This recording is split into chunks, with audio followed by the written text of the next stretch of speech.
నమస్తే అండి, అందరికీ వెల్కమ్ టు అవర్ ఛానల్ పొదరులు బై ఐపీఎస్. ఈరోజు రెసిపీ వచ్చేసి మిక్స్డ్ వెజిటేబుల్ ఫ్రై. చాలా రుచిగా ఉంటుంది, తప్పకుండా ట్రై చేయండి. దీనికి కావాల్సినవి క్యాలీఫ్లవర్, క్యారెట్, బీన్స్ అన్నీ కూడా చిన్న చిన్న ముక్కలుగా కట్ చేసుకొని పెట్టుకోవాలి. తర్వాత స్టవ్ ఆన్ చేసుకొని కడాయి పెట్టుకొని ఫ్రైకి సరిపడా ఆయిల్ వేసుకోవాలి. వెజిటేబుల్స్ తినని పిల్లలు కూడా ఈ విధంగా చేసి పెడితే వాళ్ళు ఎంజాయ్ చేస్తూ తింటారు.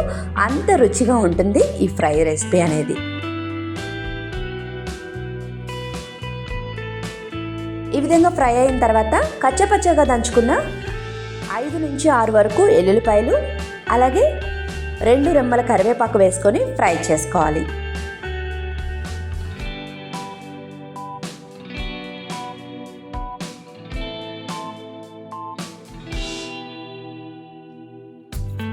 ఫ్రై అయిన తర్వాత ముందుగా కట్ చేసి పెట్టుకున్న వెజిటేబుల్స్ని ఇందులోకి వేసుకొని బాగా కలుపుకొని మీడియం మంట మీద మూత పెట్టుకొని 60% వరకు కుక్ అయ్యే విధంగా ఫ్రై చేసుకోవాలి.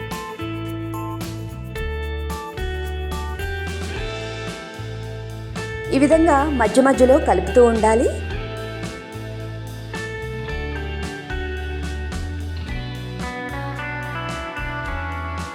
ఈ విధంగా 60% కుక్ అయిన తర్వాత ఇందులోకి రుచికి సరిపడా సాల్ట్ వేసుకొని మూత పెట్టుకొని చిన్న మంట మీద మరో నిమిషం పాటు ఫ్రై చేసుకోవాలి.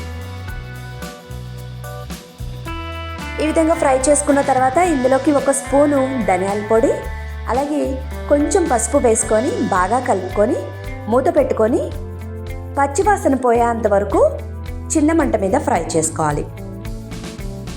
ఒక్కసారి ఈ విధంగా చేసుకొని తినండి, మళ్ళీ ఇలాగే చేసుకొని తినాలనిపిస్తుంది, అంత రుచిగా ఉంటుంది.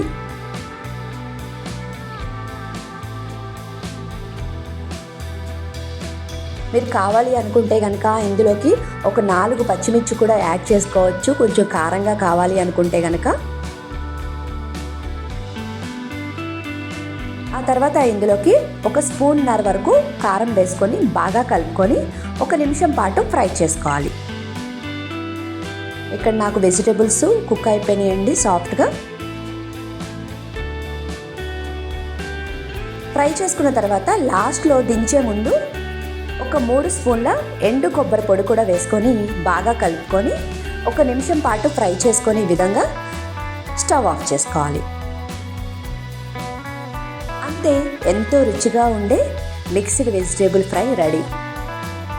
చాలా టేస్టీగా ఉంటుంది, తప్పకుండా ట్రై చేయండి. మరిన్ని వీడియోస్ కోసం please like, share and subscribe. Thank you.